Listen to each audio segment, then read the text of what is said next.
I'm sure that you must have a TV series or a favorite show that you keep going back to, and maybe you take one time and then you stop watching it and then you go back to it later on in life, and you might have been watching this TV show, this program, for a long time now. You keep going back to it. I know a lot of people who keep going back to their favorite shows. For me, this is the case too, and for me, the case is with Supernatural, which is the series I want to talk to you about today through this book, through Family Don't End With Blood, written by a few essays, written by cast members and fans, and edited by Lynn S. Zubernis. And this is a fantastic way for you to see how people bond together, how they cure their traumas, how they become better people through a horror TV series, through the Gothic, through being themselves, through being vulnerable. So in today's video, friends, I want to talk to you about how people, how horror, how the Gothic get people together worldwide, the benefits, and why this TV series has become such a never-ending, how would you say this? It's still going on, you know. It's something that is still going on even after the show has finished, and I'm gonna do that through this book. As I said before, I'm gonna show you what the Jungian lens says about the show very briefly, and the Gothic elements are gonna be popping up as I talk about it. So if you like this TV show, or you're interested in this TV show, you want to know what makes people get together through something like this, then this video is for you.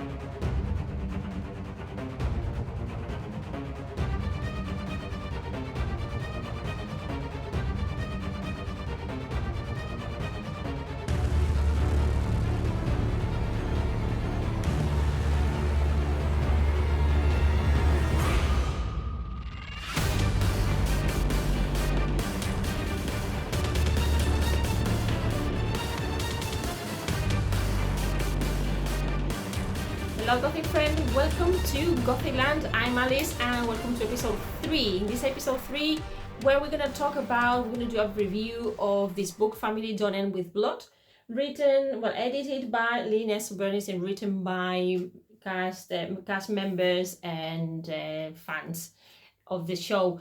And the reason why I want to do this is to talk about self-expression in our section of self-expression, that if you are new to this channel, you might know that I have a magazine where we talk about this more in depth, so I will tell you more about it in a minute as well.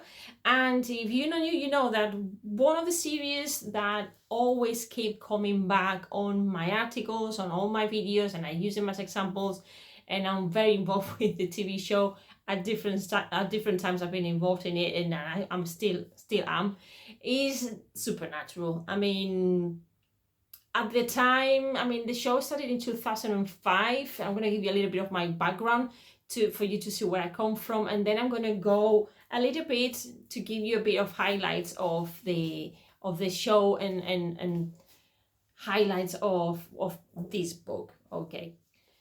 So the TV show starts in 2005. In 2005, I just had started university, and as a material student, I'm older than you might think. And at the time, there were other shows, and I'm going to be looking at my little laptop here, my little tablet, because this is one of the pages of the magazine, and then I can also tease you to it. So I started, as I said, university at the same time that this TV show was launched.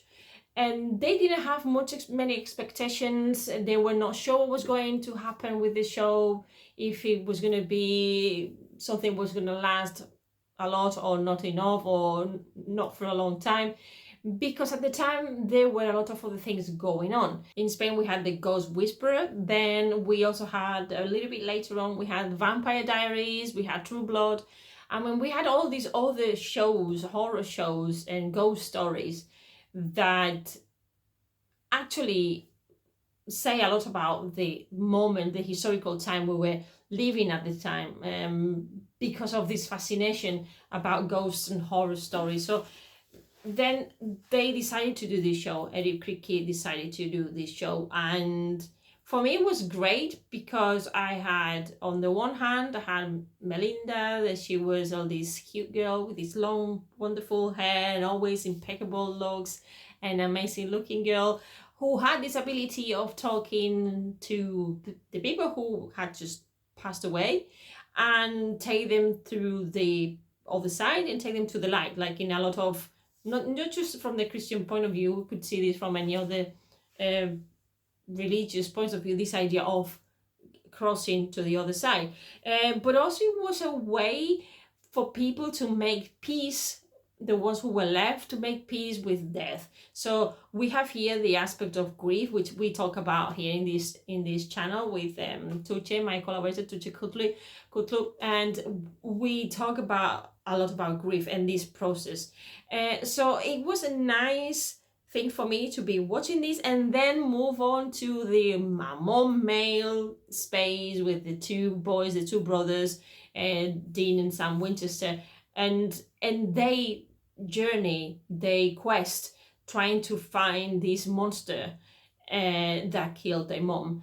And this, at the beginning of the show, that's what we see. We see a family with two young children, and all of a sudden the mom is in the ceiling, is on fire, and then dad has to take them out of the house, and the only thing he can do is save the two boys. And from that moment, the show is already, it has already absorbed you. It's a show that catches your attention from minute one.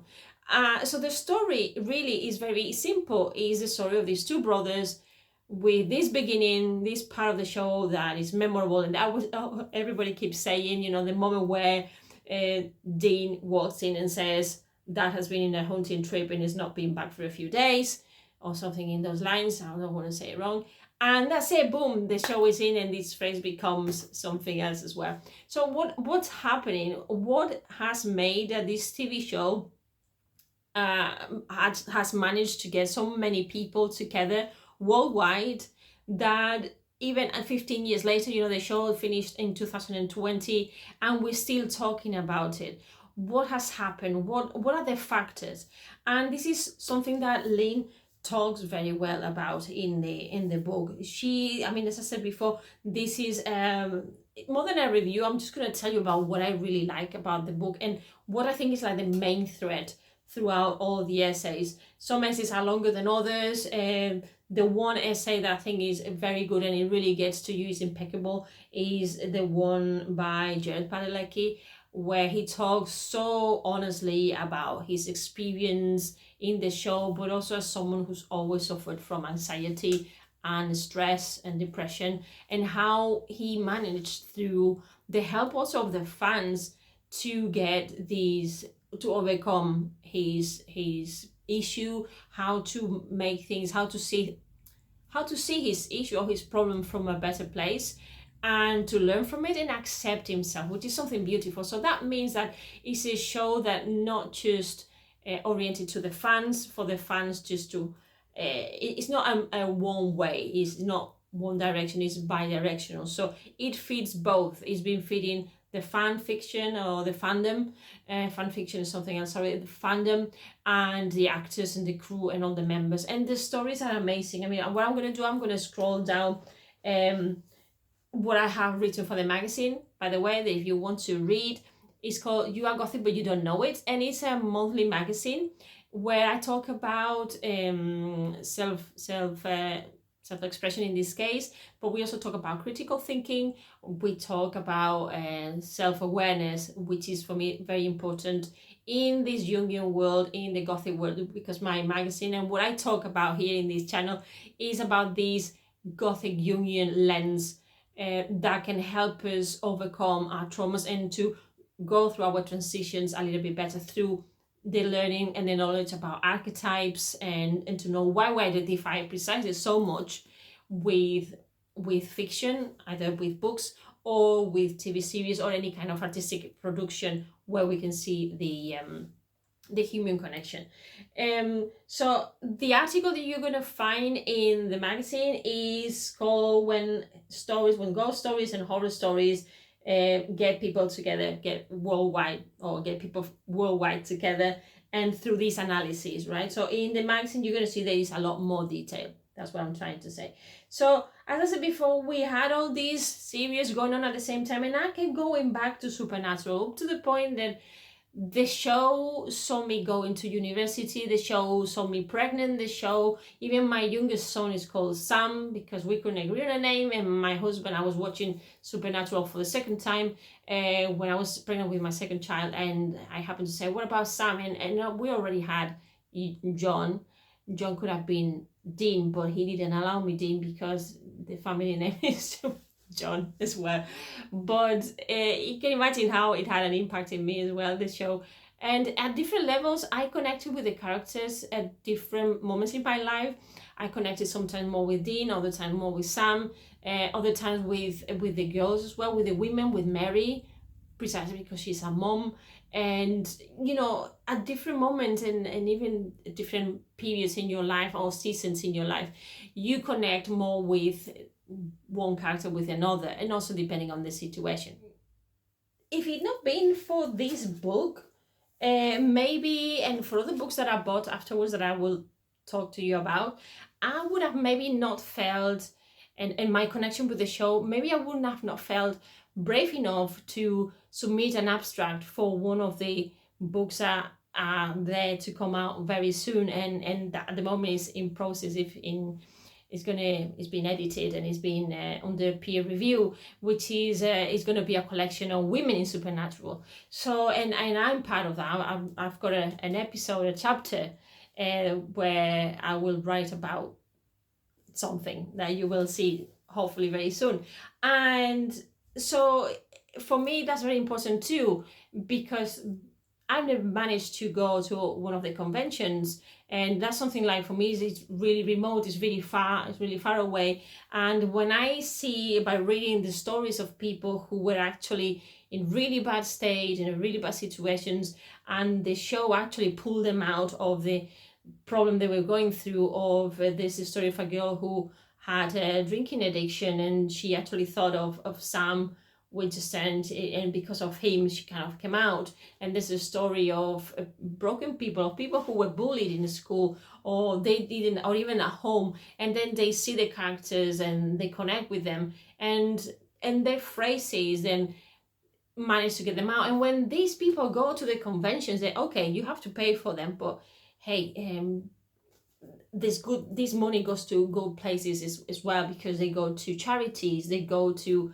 a lot of initiatives like the AKF, Always Keep Fighting. So there's a lot of things going behind the show, and it's amazing how much the show has actually done, not just from an entertainment point of view, but also from all this connectivity between people, and not only in one direction but bi-directional as well. So it's very beautiful when you have essays, or you have the actors and the actresses saying, you know, this show also saved me, and knowing about how people were involved with my character, how that affected them, and then how this character also helped me to know myself better. And they all have a similar pattern as well, which I think it makes it very, very powerful. The fact that all of the people that appear, whether they cast or they are fans, they all agree that the show has made them better people. They've managed to figure out parts of themselves that they didn't know about. They have accepted themselves a bit better. They have, you know, from a Jungian point of view, there's been a process of individuation that is very important here, because precisely this acceptance, some people have changed jobs and they realized that they were miserable at the jobs that they had, and all of a sudden they realized that they could taking photographs again, and these photographs now have become so good, and the person has become so engaged into taking photographs that they're making a living out of it. Another person decided to start writing articles, and now she's part of the fandom, and she's part of of all this supernatural movement, and she's got not only new friends and connections but a new job. And it is amazing the things that you actually see in the book. I mean, even my sister and I, we got together once and we did 2 episodes that you can find. It's in Spanish, that's the only thing that you can find in here in the channel. And we were just so really taken by the ending, and we were just like in tears. There were some moments that we had to stop because we were sobbing.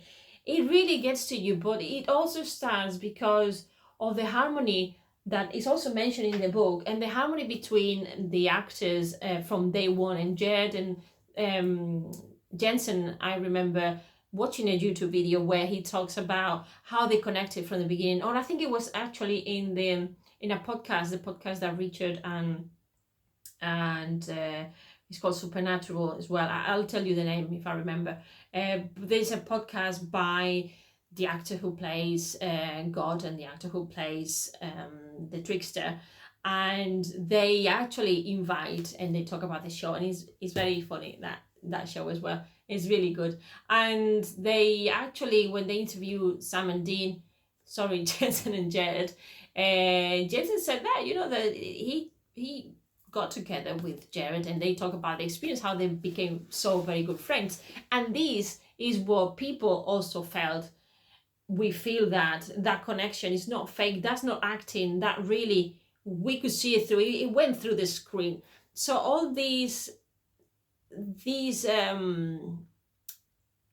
how to say that this effect is what has created the ripples of their relationship. We can sense other people, and we know when things have been faked. And in a way, that's why today I'm doing this video without a script. I've got my magazine next to me because then I make sure that I don't forget the main points. But really, I haven't prepared like I normally do a script, precisely because I want this naturality, and I want to show and to transmit the passion that I really have for the show without having to read it from a piece of paper. So one of the things that I find really interesting from the book, first is the fact that Lynn Zubernis, she's, as I say, she's a grown-up woman now, and she says, fans, we are like all sizes and colors and all ages.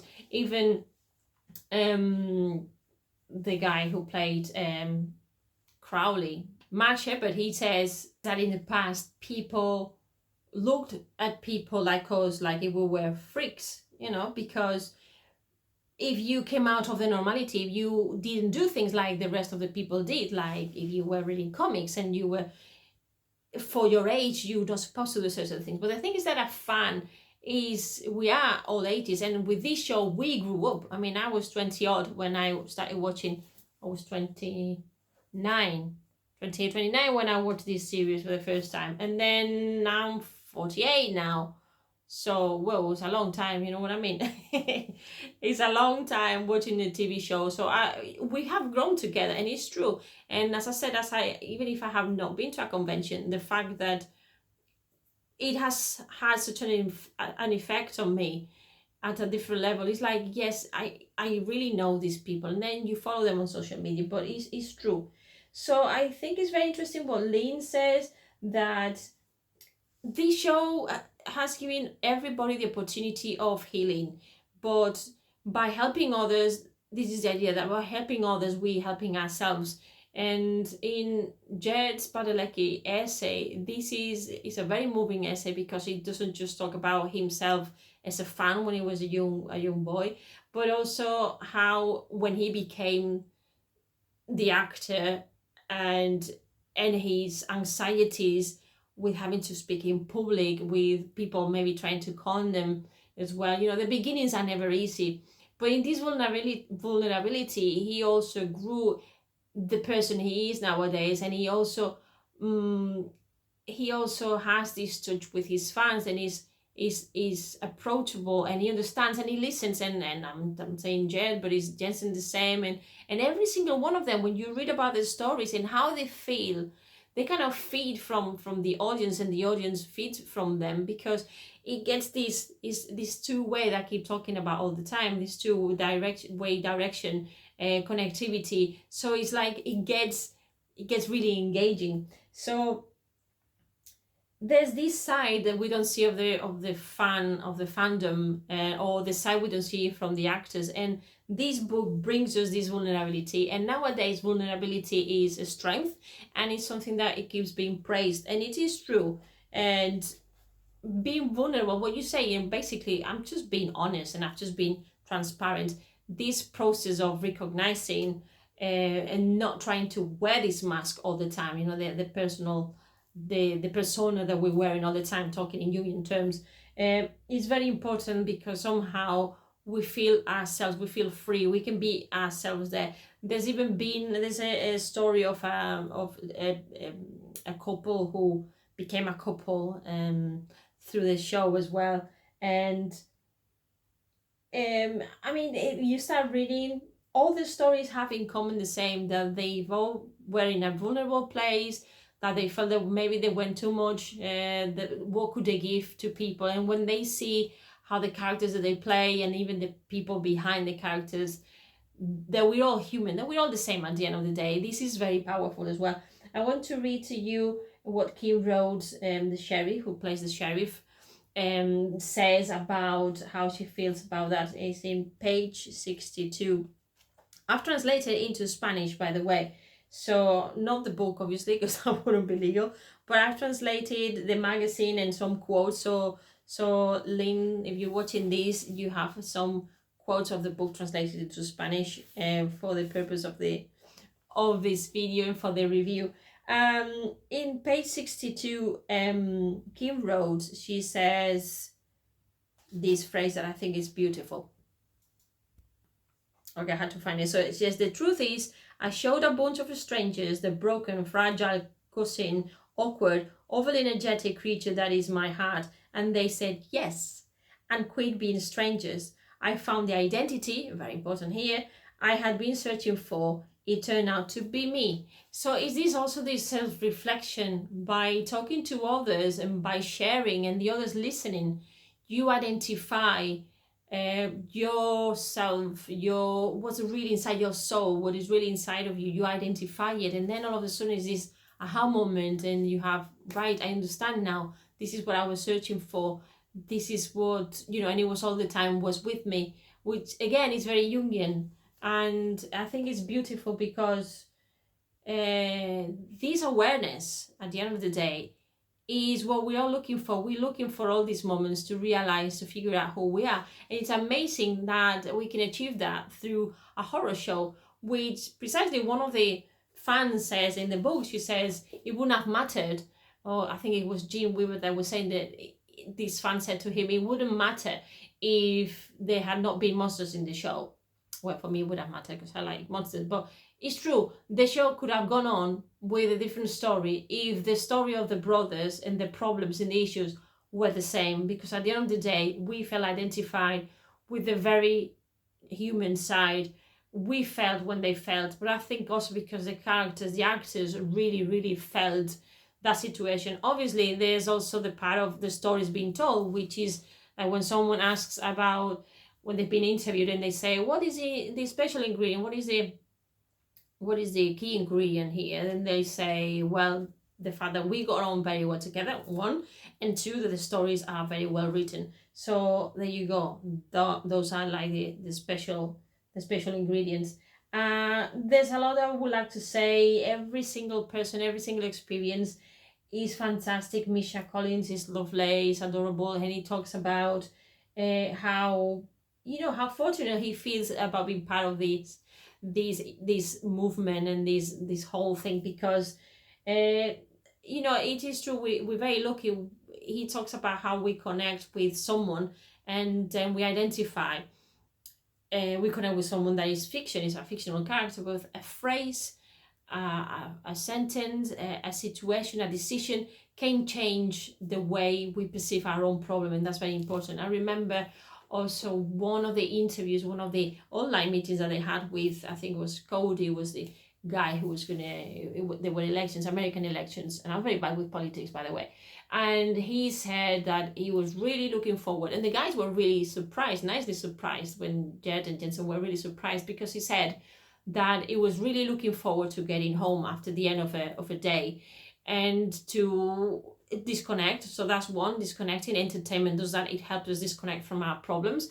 But then the second thing was for him that sometimes he could find solutions to his daily problems by watching this show. So it happens from a neuroscientist point of view.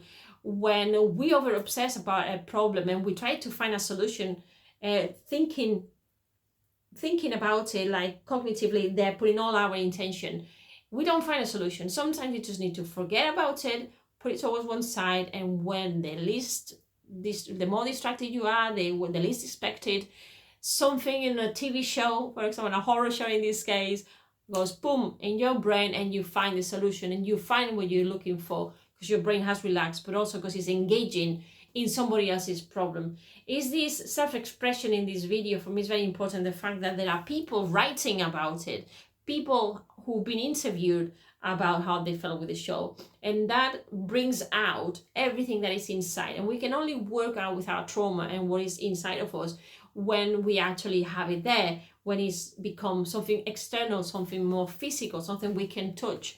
The same happens as I've been writing my review for the book in the magazine. I've become again engaged with these stories, and I've been able to realize about my own how I'm overcoming my own problems, my own traumas. And I think it's very, very powerful. And again, there's loads. I mean, I'm going to show you a little bit, so to teach you a little bit what you are going to be reading if you get the magazine. So we have different layers. We have excerpts of the book. I mean, I've just got there the most important phrases, or some of the phrases that everybody says very similar things. I mean, poor Rob, when he had his stroke as well, it was amazing the recovery that he had. And at the end, yeah, we've got a little bit of me there. And obviously, I'm going to be advertising Fangassen, which is Lynn Zubernis' webpage, where you have everything there, all the updates, not just from this book or from the series, but for everything else that she's doing. It's amazing. I'm really glad that I came across this book. I'm really glad that I've had the chance to actually marinate through my ideas and myself to grow with this show. I've learned so much. I've bonded with my sister. I've bonded with a lot of people thanks to the show. I have the opportunity of maybe writing and being there, even if I cannot be present because I live in Spain, and traveling to the States is a bit complicated for me right now. Not impossible, but a bit difficult because I have kids, my husband is not well, and so on and so forth. So if at some point it's possible, I will be taking my book. I will be trying to meet Lynn, and I love to, this is my dream, to actually get to meet some of the people I've been talking to all along. And obviously I would like to at some point have one of these pictures. They're so lovely. One of these, well, not one of these because I'm not one of them, but obviously if I look for, there we go, we have one page here where Lynn is with Jensen and with Jared, and this is lovely. I love that. I'm so jealous, but it's healthy jealousy. Okay, so my friends, no more for today, because then I start talking about anything and it's not the idea. If you want to know more, remember you have my magazine, You Are Gothic But You Don't Know It. That comes out on the 21st of every month. If by the time you watch this video the 21st of September is gone, then it's already there. If you watch it before the 21st, which I don't think you might, then just wait for the magazine or have a look at the previous magazines. We've been writing these magazines for over a year now, so there's a lot of Gothic, there's a lot of Jungian theory, there's a lot of Jungian lens and analysis, and I hope that you enjoy it. And if you want to know more also, and you want to follow me on social media, I'm on Twitter, or on this new X thing, Facebook, Instagram, Substack, which is a writing platform, Medium. I've got some articles there as well, but mainly on my blog and on my newsletter. If you want to subscribe to my newsletter, gothicalice.com, then you will be posted and you will be informed about every single thing that I do. And some of you are already asking about courses, because at least here in Spain, we don't really have access to the Gothic like you do, for example, in the States or in the UK. And even then, it only seems to belong more to the academia, to universities. So very soon, keep an eye on this space because I'm going to be proposing courses. There's something going on with Tuche Kutru on horror, but that's going to be soon, probably for next year, because of all the projects that we both have. But keep an eye, because there are going to be little courses where we then can go more in depth into these books, into these programs, into this series, into all this material that at the end of the day has the purpose of helping you become a better person, to come out of the shadow, to embrace the Gothic side of you because it's also beautiful, and to help you through your processes of transition through this Gothic lens, through entertainment, literature, psychology, entertainment all together, as a tool for self-expression, self-recognition, critical thinking, and therapeutical place. Anyways, see you very soon. I hope that you enjoy your Gothic week, and until the next week, until the next video, I hope you keep being very Gothic, and see you very soon. Take care. Bye bye. Don't forget to share and subscribe as well. Bye.